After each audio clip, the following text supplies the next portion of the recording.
اور حضرت مریم کے جو باپ تھے، والد تھے، وہ حضرت عمران، ان کے نام سے یہ پوری سورہ آ گئی۔ آل عمران مطلب عمران کی اولاد۔ تو حضرت عیسیٰ علیہ السلام کا خاندان مراد ہے اس میں۔ آل میں یہاں پر زیادہ لوگ نہیں ہیں۔ حضرت عمران کے بیٹی ہوئی اور نواسا ہوا، اس کے علاوہ کوئی نہیں۔ حضرت عمران کی بیٹی حضرت مریم اور حضرت مریم کے بیٹے عیسیٰ علیہ السلام، بس عیسیٰ علیہ السلام کی نہ شادی ہوئی اور نہ ان کی اولاد، اور بی بی مریم کے سوائے حضرت عیسیٰ کے کوئی دوسرے بچے نہیں۔ تو دو ہی لوگ ہیں جو آل عمران میں ہیں، اور انہی کے متعلق قرآن پاک میں بہت اہم باتیں آئی ہیں۔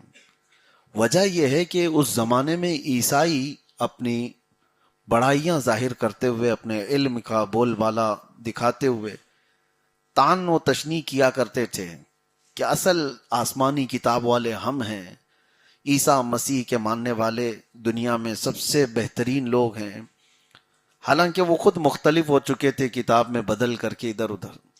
تو ان کے رد میں یہ آیتیں آئی ہیں کہ تم جس عیسیٰ مسیح کی بات کرتے ہو ان کے واقعات کو تم نے اپنے طرف سے گڑھ لیا، کبھی ان کو سولی پر چڑھا دیا، کبھی ان کے متعلق کیا کیا عقیدے بنا لیا، اور یہ بھی کہنے لگ گئے کہ خدا جو ہے وہ تین میں سے ایک ہے۔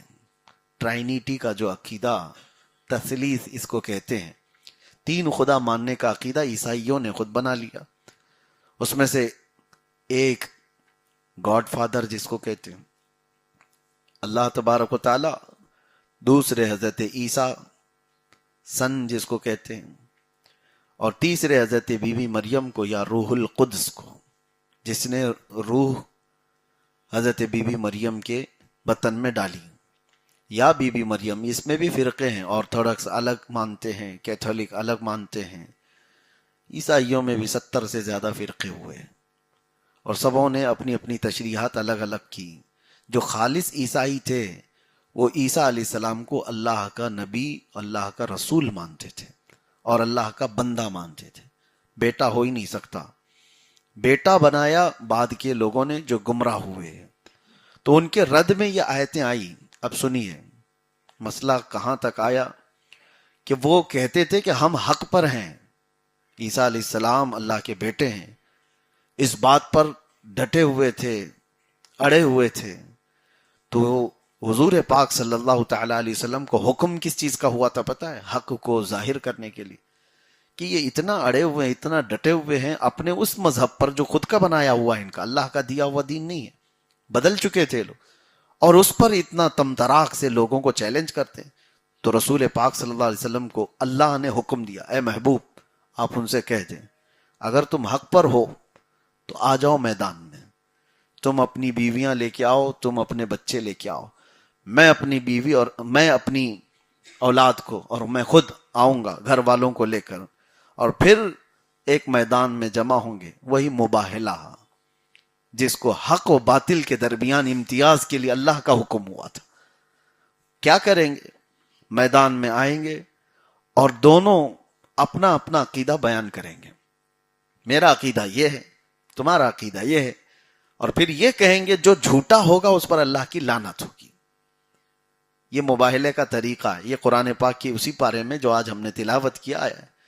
اللہ تعالیٰ فرماتا ہے فَقُلْ تَعَالَوْا نَدْعُ أَبْنَاءَنَا وَأَبْنَاءَكُمْ وَنِسَاءَنَا وَنِسَاءَكُمْ وَأَنفُسَنَا وَأَنفُسَكُمْ۔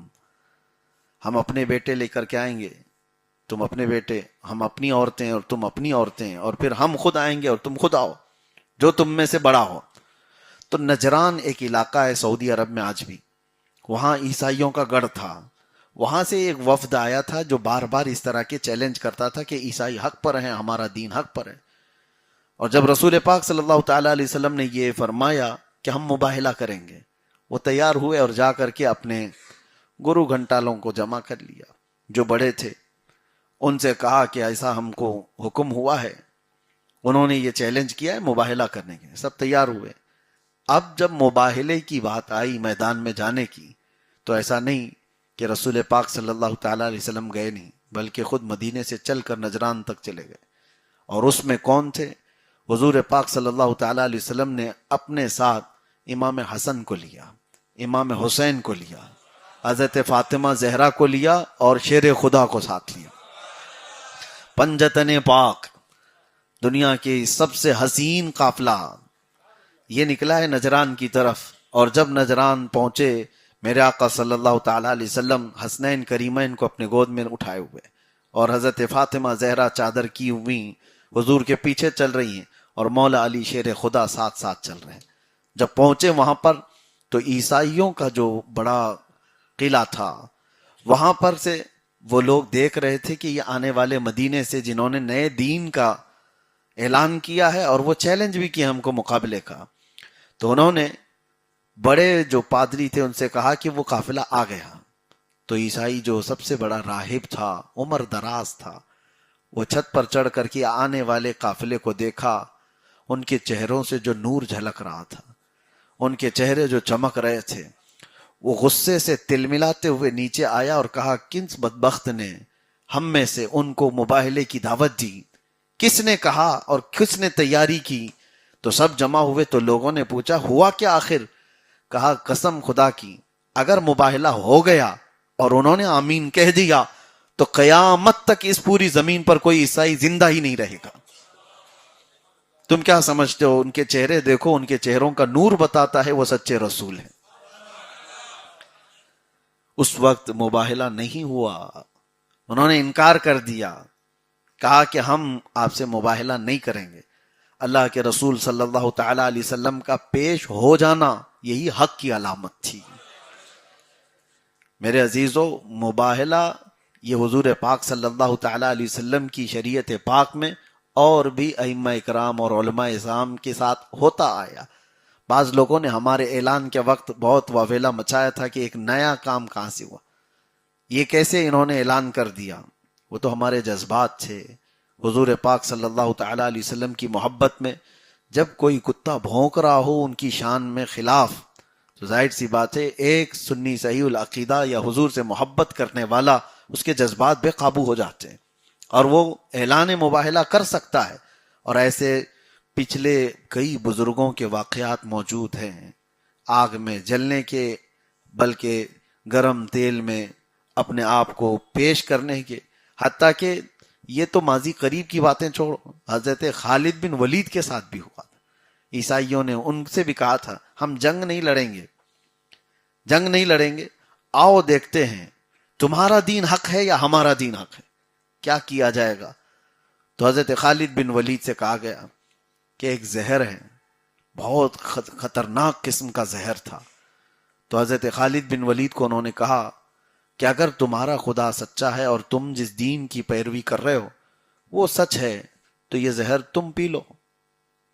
اور پھر حضرت خالد بن ولید نے کہا کہ ٹھیک ہے، میں اس چیز کے لیے تیار ہوں. بسم اللہ الرحمن الرحیم پڑھا اور زہر اٹھا کر پی لیا. وہ ایک قطرہ دو قطرہ نہیں. اس زہر کے متعلق روایت میں ہے کہ اگر چمڑی کو لگا دیا جائے تو چمڑی نکل جاتی تھی، گل کر کے ختم ہو جاتی تھی. چمڑی پر لگ جائے، وہ زہر آپ نے حلق میں ڈال دیا اور سارے عیسائی دنگ رہ گئے دیکھتے ہوئے. تو حضرت خالد بن ولید نے کہا اب تمہاری باری، تم اٹھاؤ. وہ اٹھاتے کیا، ہاتھ اٹھا کے بھاگے، نکل گئے وہاں سے کہ یہ کیسی مخلوق ہے کہ اس نے زہر اٹھا کر پی لیا. چیک کرنے بھی آئے کہ حقیقت میں پیا بھی کہ جادو کیا، کیا ہوا. حضرت خالد بن ولید رضی اللہ تعالیٰ عنہ فرماتے ہیں جنگوں میں تلوار اور نیزوں کے ضرب تو بہت لگے مجھے، لیکن اس شیشی کے زہر کا ایک قطرہ بھی میرے جسم پر اثر نہیں کیا. وجہ یہ ہے کہ وہ اپنے آپ کو منوانے کے لیے نہیں اترے تھے بلکہ وہ اپنے دین کی حقانیت کے لیے اترے تھے. یہی میرا عقیدہ، یہی میرا یقین تھا. اور ایک بات یہ بھی میں آپ کو بتا دوں، شاید 5-6 سال گزر رہے ہیں کہ ہمارے ساتھ یہاں پر ہندوستان میں جب یہ معاملہ پیش آیا تو کچھ لوگوں نے مجھے یہ بھی کہا تھا مولانا اتنا بڑا اعلان کر دیا آگ میں کودنے کا، اگر جل گئے تو کیا ہوگا؟ اگر تم جل گئے تو کروڑوں مسلمان گمراہ نہ ہو جائیں کہ ہمارا دین حق نہیں ہے. میں نے کہا اتنے کچے مسلمان نہیں ہیں،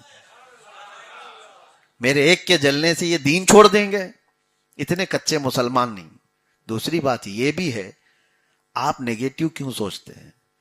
اگر یہ سوچتے کہ اگر بچ گیا تو کروڑوں غیر مسلم ایمان بھی تو لا سکتے ہیں. پازیٹیو بھی سوچو. خیر ہمارا جلنا نہ جلنا وہ بعد کی بات ہے، لیکن ساتھ میں مجھے ایک بات یاد آتی ہے. ایک مولانا صاحب نے مجھ سے کہا اب گھبرائیں نہیں، آپ ڈرے نہیں، امت آپ کے ساتھ ہے. میں کہا گھبرانا اور ڈرنا الگ مسئلہ ہے. میں یہ جانتا ہوں کہ اگر جس چیز کے لیے میں نے اعلان کیا چلا بھی گیا تو آپ نے اعلان نہیں سنا کہ میں اکیلا جانے کی بات نہیں کیا ہوں. جس کو کہا ہے وہ بھی جائے گا، دونوں ساتھ میں جائیں گے. ہاں اتنا تو ہے، اگر آپ کو شک ہے میرے جلنے نہ جلنے کی، میں بچوں گا کہ نہیں بچوں گا، یا آپ کو شک ہے، لیکن اس پاکھنڈی کے بارے میں تو یقین ہوگا کہ وہ جل کے مرے گا. اس کے بارے میں یقین رکھتے ہو یا پھر شک کرتے ہو کہ وہ بھی بچ کے نکلے گا؟ تو جب آپ کو یقین ہے کہ ایک ایسا بھونکنے والا غلیظ کتا ختم ہو سکتا ہے، تو میں کہتا ہوں میری ایک زندگی سے اگر ایک گستاخ کم ہو جاتا ہے تو اس سے بڑھ کر میرے لیے کیا سعادت ہے. بہرحال موضوع تھا مباہلے کا، اس کے لیے میں نے عرض کیا اللہ کے رسول صلی اللہ تعالی علیہ وسلم کو رب نے حکم دیا کہ محبوب آپ مباہلہ کریں. مباہلہ یہ ایک جگہ پر حق و باطل کو ظاہر کرنے کے لیے دونوں بیٹھیں اور پھر یہ کہیں کہ اگر جو جھوٹا ہے اس میں اس پر اللہ کی لعنت ہو. اور اللہ تعالیٰ کس طرح سے لعنت کرے گا یہ تو پھر وقت ہی بتائے گا. اللہ کی لعنت جس پر پڑے تو اس کا چہرہ پہچانا جائے گا، اس کا چہرہ دیکھا جائے گا سب کے سامنے. تو یہ مباہلے کی آیت آئی. اس کے بعد پھر اللہ تعالیٰ نے فرمایا اتحاد کی جو بات ہوتی ہے اس میں اللہ تعالیٰ نے یہ بھی فرمایا تعالوا الی کلمۃ سواء بیننا وبینکم. اے محبوب آپ فرما دیں کہ آؤ اس کلمے کی طرف جو ہمارے اور تمہارے درمیان متفق ہے، کامن ہے، ایک ہی ہے. وہ کیا ہے؟ اللہ نعبد الا اللہ، ہم اللہ کے سوا کسی کی عبادت نہیں کرتے. ولا نشرک به شیئا ولا يتخذ بعضنا بعضا اربابا من دون اللہ، ہم کسی کو شریک نہیں ٹھہرائیں گے اللہ کے ساتھ. عیسائی ہو تم بھی آؤ اس بات پر، ہم بھی آتے ہیں اسی بات پر، اتنے بات پر تو آؤ جمع ہو جاؤ اور ایک دوسرے کو کسی کو خدا نہ بناؤ. لیکن عیسائیوں نے یہ سب کر لیا تھا، وہ اپنے نفس کے غلام ہو چکے تھے. ان کا ایک ہی مسئلہ تھا کہ اگر محمد صلی اللہ علیہ وسلم کی پیروی کریں تو ہماری یہ بادشاہت چلی جائے گی، غلام بن کر جینا ہوگا، پیروی کرنی ہوگی. انہیں رسول مان لیں تو وہ قائد ہوں گے اور ہم مقتدی ہو جائیں گے. تو یہ جو ناک کا مسئلہ ہے کئی لوگوں کو ایمان لانے سے روک دیا. یہودیوں کا بھی یہی مسئلہ رہا، عیسائیوں کا بھی یہی مسئلہ رہا. تو بہرحال آل عمران میں مباہلے کا ذکر، عیسیٰ علیہ السلام کی پیدائش، عیسیٰ علیہ السلام کی ماں حضرت بی بی مریم کی پیدائش کا بھی ذکر. اس میں ایک مسئلہ بھی بتا دیتا ہوں. منت کرنا جائز ہے. منت کرنا سمجھتے ہیں؟ نظر کرنا، اللہ کی بارگاہ میں یوں عرض کرنا کہ مولا اگر مجھے بیٹا ہو جائے تو میں یہ کروں گا، بیٹی ہو جائے تو میں یہ کروں گا. یہ منت کہلاتی ہے. کسی اچھے کام کی نیت کر سکتے ہیں آپ. اے اللہ مجھے بیٹا ہو جائے تو میں 70 فقیروں کو کھلا دوں گا، مجھے بیٹی ہو جائے تو میں مسجد کی فلاں چیز بنا دوں گا. یہ جو ہے یہ نیک کاموں کی نیت کے ساتھ منت کرنے کا ذکر قرآن میں آیا ہے. حضرت عمران اور ان کی بیوی حنا، ان کو اولاد نہیں تھی، انہوں نے منت کیا تھا اللہ کی بارگاہ، اے اللہ اگر تو ہمیں بیٹا اولاد دے دے تو جو بچہ پیدا ہوگا ہم اس کو بیت المقدس کی خدمت کے لیے وقف کر دیں گے. انہوں نے یہ منت کی تھی، لیکن بیٹا نہیں پیدا ہوا، بیٹی پیدا ہوئی. پھر بھی نیت تھی بیت المقدس میں وقف کرنے کی. پیدا ہوتی ہی اس بچی کو لے جا کر بیت المقدس میں، جو اس وقت متولی حرم تھے بیت المقدس کے حضرت زکریا علیہ السلام، ان کے پاس دے دیا کہ ہماری یہ نیت تھی، ہم نے نظر کیا تھا، منت کیا تھا. اس وقت اس طرح کے معاملات ہوتے تھے. انہوں نے بچی کو لے لیا اور مسجد میں ایک محراب ان کے لیے تھی، محراب مریم، وہاں پر ان کو رکھا گیا. پرورش ان کی وہیں ہوتی تھی. کون پالنے والا، کون دیکھنے والا؟ بچی کو. دودھ پیتی بچی کو اگر کوئی مسجد میں لا کر رکھ دے تو سارے لوگ یہ سمجھیں کہ اس کا کون دیکھے گا، لیکن حضرت زکریا علیہ السلام خود کہتے ہیں کلما دخل علیہا زکریا المحراب وجد عندها رزقا، جب جب زکریا علیہ السلام محراب میں جاتے ان کے مریم کے، دیکھتے طرح طرح کے پھل فروٹ وہاں رکھے ہوئے ہوتے تھے. انا لکی ہذا، پوچھتے یہ کہاں سے آتا ہے مریم تمہارے پاس؟ قالت ہوا من عند اللہ، یہ اللہ کی طرف سے آتا ہے. ان اللہ یرزق من یشاء بغیر حساب، بے شک اللہ جسے چاہتا ہے بے حساب رزق دیتا ہے. منت کا مسئلہ میں آپ کو بتا دوں. ہاں، اب جاہلوں کے یہاں منت یہ ہے کہ بیٹا ہو جائے تو وہاں دھاگا باندھ دوں گا، یہاں تالا لگا دوں گا، اس کو تیل چڑھا دوں گا. یہ تو آسان چیز ہے، کہیں دھاگے باندھ دیے، تالے لگا دیے، تیل چڑھا دیے. کبھی یہ بھی تو منت کرو کہ ایک ختم قرآن پورا کر دوں گا. یہ بھی تو منت کرو کہ اے اللہ میرا فلاں کام ہو جائے تو 100 رکعت نفل نماز ادا کروں گا. منت کرنے کے اور بھی چیزیں ہیں، لیکن سنیوں میں بعض خرافاتی لوگوں نے اس کو پھیلا کر کے رکھا ہے. عورتوں میں تو ایسے ہے کہ ان تمام واہیات کو اتنے پروموٹ کیا گیا ہے، درگاہوں میں جا کر دیکھو تو ان کے تالے اور ان کے دھاگوں سے تو کوئی دروازے بوجھل ہو چکے ہیں. روز مجاور لوگ کاٹتے ہیں، دھاگے کاٹ کر کے پھر صاف کرتے ہیں، دوسرے دن پھر بندے رہتے ہیں. ہم نے کئی درگاہوں پہ پوچھا کہ کائے کے دھاگے ہیں؟ یہ میرے عزیزو دوسری جگہ سے ایڈاپٹ کیا ہوا ہے، یہ دین اسلام کا حصہ نہیں ہے. اور کچھ جگہ تو مجاوروں نے خود پروموٹ کر دیا ہے کہ بکنا چاہیے کچھ بھی، اور یہ عورتیں اس میں زیادہ مبتلا ہیں. شریعت مصطفیٰ صلی اللہ تعالی علیہ وسلم میں نظر کرنے کا طریقہ قرآن پاک میں موجود ہے، منت کرنے کا طریقہ موجود ہے. آپ کی جس کام کے لیے بھی آپ منت کرنا چاہیں تو وہ نیک و صالح ہو. ابھی جیسے رمضان آ رہا ہے، رمضان میں اعتکاف کرتے ہیں نا. اعتکاف کیا ہے؟ سنت ہے. اعتکاف کیا ہے؟ سنت ہے. بسا اوقات واجب بھی ہوتا ہے. وہ کیسے؟ کسی نے منت کر لیا کہ میرا کام ہو جائے تو میں رمضان میں اعتکاف کروں گا، تو اس کے لیے اعتکاف واجب بن جاتا ہے. وہ منت کا اعتکاف ہے، واجب اعتکاف ہے. ہمارے بزرگوں نے جو منت کیا وہ ایک دو نہیں ہیں، بہت سارے ہیں. میں آپ کو بتاؤں، جب بیت المقدس کو فتح کرنے کے لیے 18 سال لگ گئے سلطان صلاح الدین ایوبی کو. کتنی مہمات سے وہ مقابلہ کرتے رہے، کتنی جنگیں لڑی صلیبیوں سے، بالآخر بیت المقدس فتح ہوا. اور اس وقت فتح ہوا جب سلطان صلاح الدین ایوبی بیمار ہو گئے تھے، بہت بیمار ہو گئے تھے. لیکن مسجد پاک کو آباد کیا، اذان ہوئی، نمازیں ہوئی، چلنے پھرنے کی طاقت نہیں تھی تو رونے لگ گئے بہت. فتح بیت المقدس کی خوشیاں تھیں لیکن وہ رو رہے تھے. سنیے، آپ سے کسی نے پوچھا کہ سلطان اس وقت رونے کا کیا سبب ہے؟ آپ نے کہا بیت المقدس کے فتح ہونے سے پہلے میں نے منت کیا تھا اللہ سے کہ اے اللہ اگر بیت المقدس فتح ہو جائے تو صلاح الدین خانہ کعبہ تک پیدل جائے گا، حج کر کے آؤں گا، حج کرنے کے لیے میں جاؤں گا، میں نے منت کیا تھا. تو کہا پھر کس بات کی گھبراہٹ ہے؟ صلاح الدین ایوبی کہتے ہیں میرے پاس اتنے پیسے نہیں رہ گئے کہ میں حج کر سکوں. وہ سلطان صلاح الدین ایوبی کی بات ہے، اور کہتے ہیں اتنی صحت نہیں رہ گئی کہ میں چل سکوں. مجھے غم ہے اس بات کا، میں اس بات سے رو رہا ہوں کہ میری منت پوری نہیں کر پا رہا ہوں. بہرحال ان کو صحت ملی، بات میں تندرست ہوئے. لیکن کہنا یہ ہے کہ منت جب بزرگان دین کیا کرتے تھے تو اتنی بڑی کہ ہم اللہ تبارک و تعالیٰ کے گھر جائیں گے، حج کر کے آئیں گے، لیکن یہاں پر وہ ساری چیزیں نہیں ہیں. ہمارے بھی بہت سارے مصائب ہیں، بہت ساری مشکلات آتی ہیں، تب آپ منت کرو، اللہ تبارک و تعالیٰ راضی ہوتا ہے. اگر منت کا طریقہ صحیح نہیں ہوتا تو قرآن میں اس کا ذکر ہی نہیں آتا. حضرت بی بی مریم پیدا ہوئی ہیں منت سے، اور وہ بھی دنیا کی سب سے پاکیزہ خاتون پیدا ہوئی اللہ کی بارگاہ میں منت کرنے سے. تو یہاں پر آپ بھی یہ منت کریں، اللہ تبارک و تعالیٰ مجھے تو بیٹا عطا کرے تو میں تیرے دین کے لیے وقف کروں گا. اے اللہ مجھے بیٹی عطا ہو تو میں تیرے دین کی تبلیغ کے لیے اس کو علم دوں گا، اس کو ادب دوں گا. بیٹا پیدا ہو تو اس کو حافظ قرآن بناؤں گا. یہ منت ہوتے ہیں.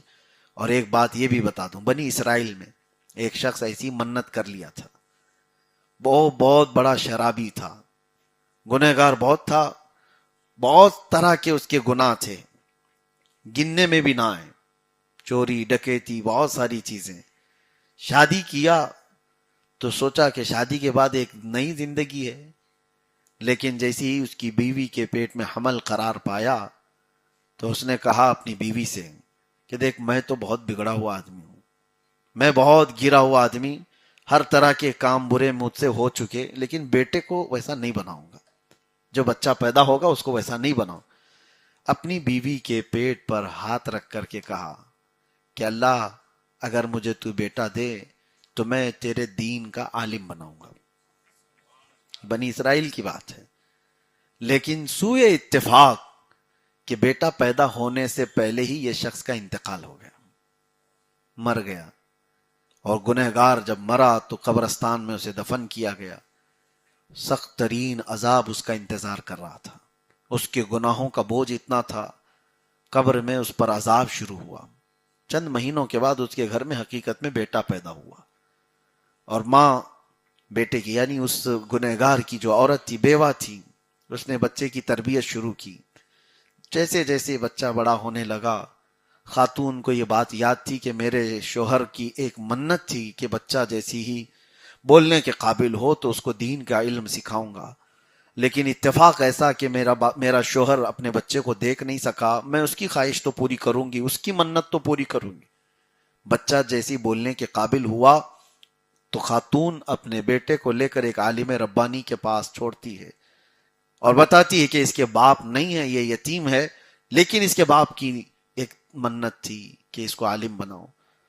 عالم دین نے اپنے بغل میں بٹھا لیا بچے کو، چھوٹا سا بچہ، کہا بیٹا پڑھو بسم اللہ الرحمن الرحیم، اللہ کے نام سے شروع جو نہایت مہربان رحمت والا. بچے کو پہلا سبق پڑھایا گیا. عیسیٰ علیہ السلام کا دور ہے. اس قبر پر جو عذاب ہوتا تھا، عیسیٰ علیہ السلام ایک بار گزر رہے تھے تو دیکھا اس قبر پر عذاب کچھ بھی نہیں ہے، عذاب اٹھا لیا گیا ہے اور اس کی قبر ٹھنڈی کر دی گئی. وہ جو گنہگار کئی سالوں سے قبر کے عذاب میں مبتلا تھا، عیسیٰ علیہ السلام نے رب تعالیٰ کے حضور پوچھا کہ مولا، تیرا یہ گنہگار بندہ جو روزانہ عذاب میں مبتلا تھا، آج اس پر سے اچانک عذاب اٹھا لیا گیا اور رحمتیں اس کی قبر میں اور ٹھنڈیاں اس کی قبر میں. اللہ اکبر. رب تعالیٰ کیا جواب دیتا ہے؟ فرماتا ہے کہ اے عیسیٰ، جس کا بچہ مجھے رحمان و رحیم کہہ رہا ہو، میری رحمت کو گوارا نہیں کرتا کہ میں اس کے باپ کو عذاب دوں. تو منت کرنے کا یہ ثواب تھا یا اس کا اجر تھا کہ جب بیٹا اس کے منت کے مطابق علم سیکھنے لگا تو اللہ نے باپ کی قبر سے عذاب کو اٹھا دیا. تو منت کے طریقے موجود ہیں، سوچنے میں کیا جاتا ہے.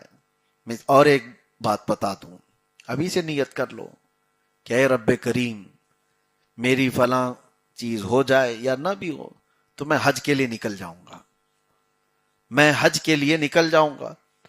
آپ نے منت کر لیا ہے، اور قرآن پاک میں اللہ فرماتا ہے وَمَن يُهَاجِرْ فِي سَبِيلِ اللَّهِ يَجِدْ فِي الْأَرْضِ مُرَاغَمًا كَثِيرًا وَسْعًا يَخْرُجُ مِن بَيْتِهِ.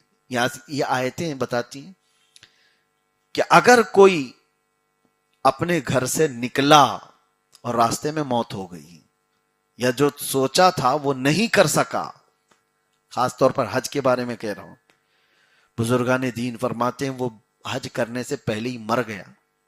نیت تھی اس کی، منت تھی اس کی حج کرنے کی، لیکن نہیں کر سکا، جان بوجھ کے نہیں کرنا چاہتا تھا لیکن اس سے پہلے موت آ گئی. تو فرمایا گیا اللہ تعالیٰ اس کی طرف سے ایک فرشتہ پیدا کرتا ہے جو ہر سال اس کی طرف سے حج کرتا رہے، ہر سال اس کی طرف سے حج کرتا رہے گا. نیت کرنے میں کیا برا ہے؟ پلس میں رہو گے، ہمیشہ فائدے میں رہیں گے. یہ ہے منت کے صحیح طریقے. ہاں میں نے یہ بتا دیا ہے تو سارے لوگ خالی سوچ کر کے ہی نہ رہ جائیں. بہت سارے لوگ یہ سوچتے ہیں کہ حج کرنے کے لیے حضرت نے کہہ دیا سوچ کے رکھ لیں گے، بیچ میں مریں گے تو ویسے بھی فرشتہ کرتا رہے گا. کتنے لوگوں کو یہ ٹائم نہیں مل رہا ہے، کب حج کریں گے؟ استطاعت تو ہو گئی ہے، طاقت تو ہو گئی، کب کریں گے؟ ارے بیٹے بیٹی کی شادی ہو جائے، اور شادی ہو جانے کے بعد نواسے نواسیاں ہو جائیں، ان کا عقیقہ ہو جائے. یہاں سے تو ہندوستان سے اس وقت حج کے لیے جاتے ہیں جب آدھے پاؤں تو قبر میں لٹکے رہتے ہیں. اور بوڑھے لوگ وہاں جو حج کرتے ہیں وہ ہم نے دیکھا ہے، اللہ کی پناہ، عرفات کے راستے میں ہی بیٹھ جاتے ہیں. ابھی میدان بھی نہیں آیا، تھک کے وہیں بیٹھے رہے. کہا حاجی صاحب چلو، میدان ابھی دور ہے، فرض ہے وہاں جانا. کہا اللہ معاف کرے گا، راستے میں بیٹھ کے اللہ معاف کر دے گا. تو پھر ہندوستان میں نہیں معاف کرتا؟ 5 لاکھ 6 لاکھ 7 لاکھ روپے خرچ کر کے اس بڑھاپے میں حج کے لیے جاتے ہیں جب ان کی کوئی طاقت ہی نہیں رہ جاتی. لیکن ایک بات یاد رکھو، بیچ میں بات آئی ہے تو میں عرض کر رہا ہوں، کیونکہ آج کے پارے میں ہم نے یہ بھی تلاوت کیا ہے، وَلِلَّهِ عَلَى النَّاسِ حِجُّ الْبَيْتِ مَنِ اسْتَطَاعَ إِلَيْهِ سَبِيلًا. ہمارے موضوع سے ملتے ملتے ہم چوتھے پارے میں داخل ہو چکے بھی. اللہ فرماتا ہے کہ جس کو استطاعت ہے اس پر حج فرض ہے، حج کرنا اس کے لیے ضروری ہے. اور جو استطاعت کس کو کہتے ہیں؟ کس کو کہتے ہیں؟ استطاعت کا مطلب اکثر لوگ یہ سمجھ بیٹھے ہیں کہ کروڑ پتی ہوگا تو ہی حج پہ جائے گا. حج پر جا کر آنے تک کے پیسے ہیں تمہارے پاس، اور گھر بھی چل سکتا ہے، راشن پانی سب ہے، اتنی اماؤنٹ جس کے پاس ہے اس پر حج فرض ہو گیا. چلیں حج کے زمانے میں حساب بھی کر لیتے ہیں، کیونکہ ہماری بھی وہی لائن ہے. تو میں بتا دوں، حج کے لیے جانے اور آنے تک کا جو خرچہ ہے، گورنمنٹ والے تو 3-3.5 لاکھ روپے میں کر دیتے ہیں. اگر مجبوری ہے کہ گورنمنٹ سے نہیں مل پاتا یا اچھی سہولت کے ساتھ جانا چاہتا ہے تو زیادہ سے زیادہ 7 سے 8 لاکھ روپے ابھی فی الحال جو چل رہے ہیں. اور گھر میں مہینہ بھر جا کر کے آئے گا تو 1 لاکھ روپے خرچہ ہو سکتا ہے. گھر کا راشن پانی اس سے زیادہ تو نہیں ہوگا. گھر کا راشن مہینے کا 1 لاکھ روپے بہت کم لوگوں کا ہوگا، پھر بھی ہم پکڑتے ہیں. سب سے زیادہ ملا کر کے بھی اگر دیکھیں تو 10 لاکھ کی قیمت جس کے پاس موجود ہے اس پر حج فرض ہو چکا. زکوٰۃ کی طرح مسئلہ نہیں ہے اس میں کہ سال گزرنا ہے. جو 10 لاکھ کا مالک ہے ابھی اس پر حج فرض ہے. اور جس نے حج نہیں کیا، میرے آقا فرماتے ہیں، وہ یہودی ہو کے مرے گا یا عیسائی ہو کے مرے گا، ہم کو اس کی پرواہ نہیں. رسول پاک صلی اللہ علیہ وسلم نے یہ وعید بیان فرمائی. اور بعض حدیثوں میں یہ بھی ملتا ہے کہ جب حج فرض ہونے کے بعد نہ کر کے دنیا سے چلا گیا تو جیسی وہ مرتا ہے اس کی پیشانی پر کافر لکھا رہتا ہے. بہت سخت ترین اس کی وعیدیں ہیں. تو بہت سارے لوگوں نے حج کو یہ سمجھ رکھا ہے کہ یہ بہت بڑے بڑے کروڑ پتیوں کا ہے، مال ہے ان کے پاس، طاقت ہے ان کے پاس، استطاعت ہے ان کے پاس، نہیں کرتے. جبکہ قرآن کا حکم ہے یہ. اور اسلام کے جو 5 رکن ہیں، 5 پلر ہیں، ان میں سے ایک پلر ہے حج کرنا. آپ استطاعت کے بعد اگر نہیں کیے ہو تو اسلام کو ہی ڈھا رہے ہو، آپ اسلام کے ایک پلر کو ختم کر رہے ہو. تو اس پہ سیریس رہیں ہمیشہ. اکثر میں اس بات کو کہا کرتا ہوں، جو ہمارے یہاں ایک کانسیپٹ بنا ہوا ہے سب چیزوں سے فارغ ہونا چاہیے تبھی حج فرض ہے. تم کبھی فارغ ہو ہی نہیں سکتے. دنیا کبھی فارغ کرتی ہے؟ موت تک کوئی بندہ فارغ نہیں ہوتا. یہاں پر جو لوگ یہ سوچتے ہیں ساری ذمہ داریاں ختم ہو جائیں پھر کریں گے، ذمہ داریاں موت تک نہیں ختم ہوتی کسی کی. ساری چیزیں لگی رہتی ہیں. جو اللہ کا فریضہ ہے اس کو آپ ساری دنیا کو ایک طرف کرو، رب تعالیٰ کے فریضے کو پہلے ادا کرو. اور دوسری چیز اسی آیت میں اللہ تعالیٰ فرماتا ہے، وَمَن دَخَلَهُ كَانَ آمِنًا، جو حرم میں داخل ہوا وہ امن میں آ گیا. اور وہاں کے بارے میں اللہ فرماتا فیہ آیات بینات ومقام ابراہیم، وہاں پر اللہ کی کھلی ہوئی نشانیاں ہیں. خانہ کعبہ کو اللہ تعالیٰ فرماتا ہے نشانی اللہ کی ہے. کیا نشانی ہے؟ آپ کبھی سوچتے ہیں؟ صفا مروہ، مقام زمزم، خانہ کعبہ کا یہ سارا وہاں کا جو روح پرور منظر ہے، اللہ فرماتا ہے یہ اللہ کی نشانیاں ہیں. کیسے نشانی ہے؟ خانہ کعبہ نشانی ہے اللہ کی، بلکہ بعض روایات یہ بتاتی ہیں ہزاروں لوگوں کو خانہ کعبہ ہدایت دیتا ہے. ارے وہ عمارت ہے، ایک پتھروں سے بنی ہوئی عمارت ہے، لیکن وہ ہدایت دیتی ہے. وہ عمارت لوگوں کے ہدایت دیتی. کیسے؟ فرمایا گیا خانہ کعبہ کے متعلق، میں اکثر وہاں جب حرم شریف میں اپنے قافلے کے ساتھ ہوتا ہوں تو یہ بات ضرور کہتا ہوں، کبھی دیکھا آپ نے کعبے کا پورا جو اسکوائر ایک عمارت ہے، جو ہائٹ ہے، سب ناپ کر کیا ہو، میرے خیال سے ویسی ایک عمارت بنانے میں 10 سے 15 لاکھ روپے کا خرچہ آئے گا۔ پوری دنیا اتنی غریب تو نہیں ہے کہ کوئی دوسرا کعبہ نہ بنا دے، آج تک کوئی اور کیوں نہیں بناتا؟ تمہارے گھر بنانے میں اس سے زیادہ خرچہ آئے گا، لیکن وہ تو 4 کونے کی ایک عمارت ہے اور ایک چھت ہے، اندر کوئی کمرے، کوئی ڈیکوریشن، انٹیریئر کچھ نہیں، الگ سے کچھ کرنا نہیں ہے۔ تو وہ 4 کونے کی ایک عمارت صرف وہ خانہ کعبہ مکہ مکرمہ میں، باقی کہیں کیوں نہیں بنائی گئی؟ آپ کبھی سوچتے ہیں اس چیز کو؟ دوسری قومیں بھی بنا لیتی۔ مسئلہ یہ ہے کہ 4 کونوں کی عمارت تو کہیں پہ بھی بن جائے گی، کوئی بھی بنا لے گا، لیکن کروڑوں دلوں کو کھینچنے کی طاقت کون لا سکتا ہے؟ وہ صرف کعبے کے اندر اللہ نے رکھا ہے۔ ابھی آپ کو میں کہتا ہوں کہ حج 10 لاکھ کا نہیں، 50 لاکھ کا بھی ہو جائے، اس مجمع میں کوئی کمی نہیں آئے گی۔ جو خانہ کعبہ کے اطراف آپ دیکھ رہے ہیں ہجوم، اس میں کوئی کمی نہیں آئے گی۔ لوگ یہ سوچتے تھے کہ اتنا زیادہ ریٹ بڑھ گیا ہے، کیسے کریں گے لوگ، کیسے کریں گے لوگ؟ ہم بھی پہلے سوچتے تھے، لیکن یہاں پر مال کا کوئی دخل نہیں ہے۔ وہ خانہ کعبہ ایسے آباد ہے، وہاں پر آنے والوں کو اللہ تبارک و تعالیٰ پہلے سے تیار رکھا ہوا ہے، کون پہنچنے والا ہے، کیسے پہنچنے والا ہے۔ وہ نشانی ہے اللہ کی اس طور پر کہ کروڑوں دلوں کو اپنی طرف کھینچتی ہے۔ خانہ کعبہ کو آپ یہاں سے بیٹھ کر تصور کریں تو جانے کی تڑپ پیدا ہو جائے گی، تڑپ پیدا ہو جاتی ہے، اور جو وہاں پہنچتا ہے خانہ کعبہ کو دیکھ کر رونے لگ جاتا ہے، اور اس کے ہاتھ پیر کانپنے لگ جاتے ہیں، وہ عظمت و جلال دیکھتا ہے، اور پھر واپس آتا ہے تو اپنا دل وہیں چھوڑ آتا ہے۔ تو یہ جاذب یعنی کشش جس کو کہتے ہیں، کھینچنے کی جو طاقت ہے، وہ خانہ کعبہ کے اندر ہے۔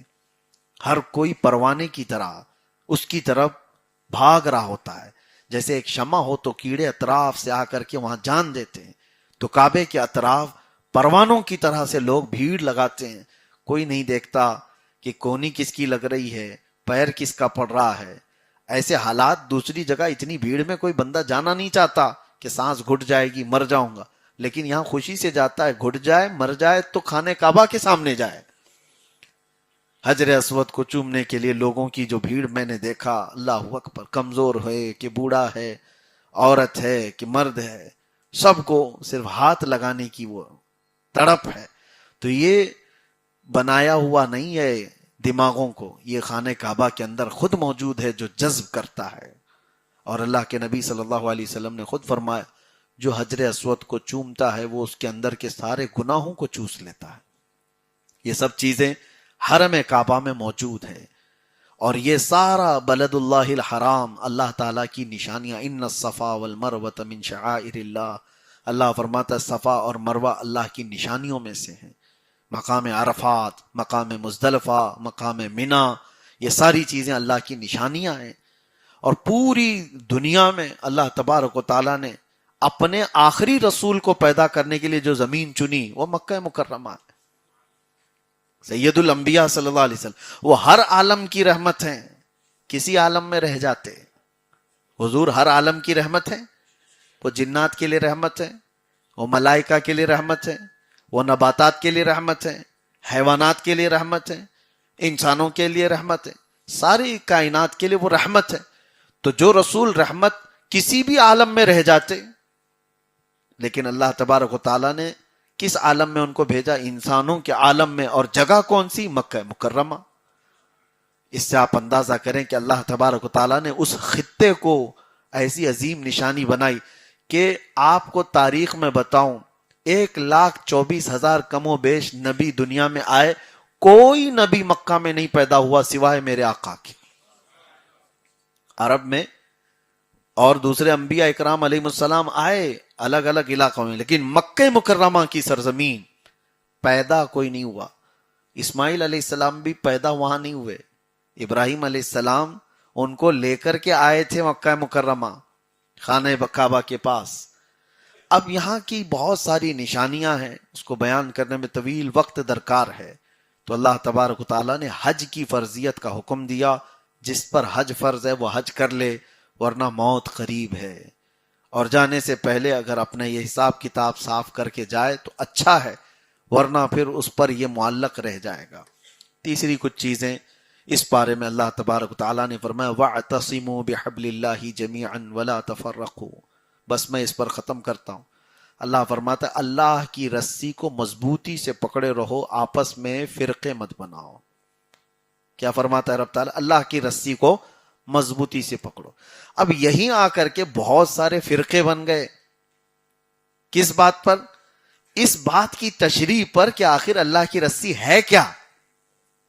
سب نے اپنے اپنے دماغ لگائے، اللہ کی رسی کیا ہے؟ اللہ کی رسی اس کا دین اسلام۔ اللہ کی رسی بعض لوگوں نے کہا وہ ہمارے امام ہیں، شیعہ لوگوں نے کہا۔ اللہ کی رسی کون ہے؟ میرے عزیزو تفسیریں بہت ہیں، لیکن جو سب سے زیادہ ارجح نظر آتی ہے وہ یہ ہے کہ اللہ کی رسی حضور پاک صلی اللہ علیہ وسلم کی ذات ہے، محمد الرسول اللہ صلی اللہ تعالی علیہ وسلم کی ذات ہے، اور اللہ تعالیٰ فرما رہا ہے اس کو مضبوطی سے پکڑے رہو۔ اور حقیقت بات یہ ہے وہ ایک ذات ہے، اس کو جو پکڑا وہ گمراہ کبھی نہیں ہوتا۔ ایک نقطہ آج بھی ہمارے امت کو جوڑنے والا ہے، وہ حضور کی ذات ہے۔ پوری امت کو آپ دیکھیں، نبی پاک صلی اللہ تعالی علیہ وسلم کی بات آئے گی تو امت اس پر متفق ہو کر رہے گی۔ ہزار اختلافات ہوتے ہیں، لیکن حضور پاک صلی اللہ تعالی علیہ وسلم کا نام پاک آج بھی ہے، اور یہی اللہ کی رسی ہے۔ اس کو اگر مضبوطی سے پکڑے رہا تو گمراہ نہیں ہوگا۔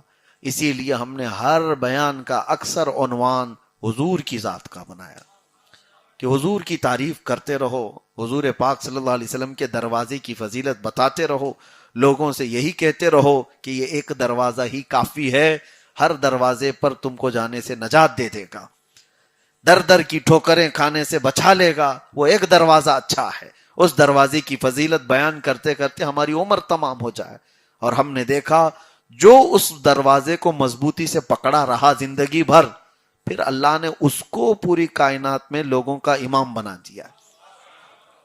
اعلیٰ حضرت کیسے امام بنے ہیں؟ امام اہل سنت کہا جاتا ہے۔ وجہ یہ ہے زندگی بھر امام احمد رضا خان فاضل بریلوی رحمۃ اللہ تعالی علیہ اس ایک دروازے کی فضیلت بیان کرتے رہے، اور اللہ کی رسی کو اتنی مضبوطی سے پکڑنے کی بات کرتے رہے۔ ارے کچھ لوگ آئے بھی آپ کے پاس کہ ہمارے سیٹھوں کی بھی تعریف کر دیجئے، آپ اچھے شاعر ہیں، آپ اچھے شاعر ہیں، اور ہم اپنے نوابوں کی تعریف میں کچھ شعر کہیں گے تو نذرانے بھی ملیں گے۔ اعلیٰ حضرت نے اس وقت شعر کہا تھا میں گدا ہوں اپنے کریم کا،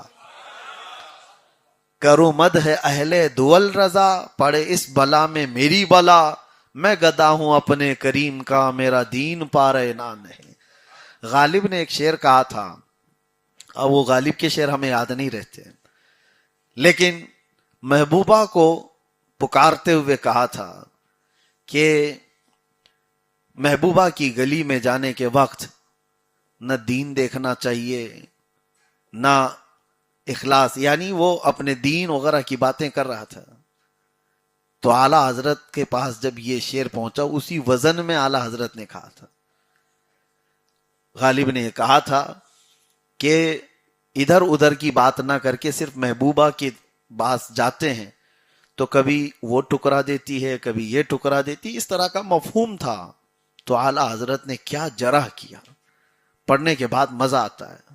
غالب کو جواب دیتے ہوئے اعلیٰ حضرت نے کہا تھا پھر کے گلی گلی تباہ، ٹھوکریں سب کی کھائی کیوں، پھر کے گلی گلی تباہ، ٹھوکریں سب کی کھائی کیوں، دل کو جو عقل دے خدا تیری گلی سے جائے کیوں۔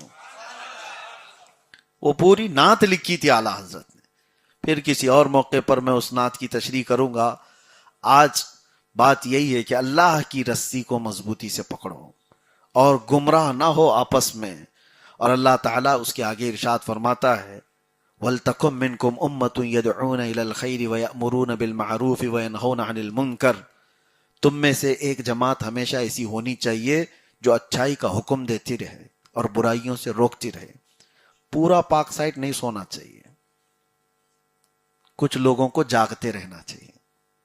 میں مثال کے لیے کہہ رہا ہوں، سب اس طرح کے اپنے اپنے مصالح اور اپنے اپنی مصروفیات میں مصروف ہو گئے تو سارے کے سارے ذمہ دار ہوں گے، پکڑے جائیں گے۔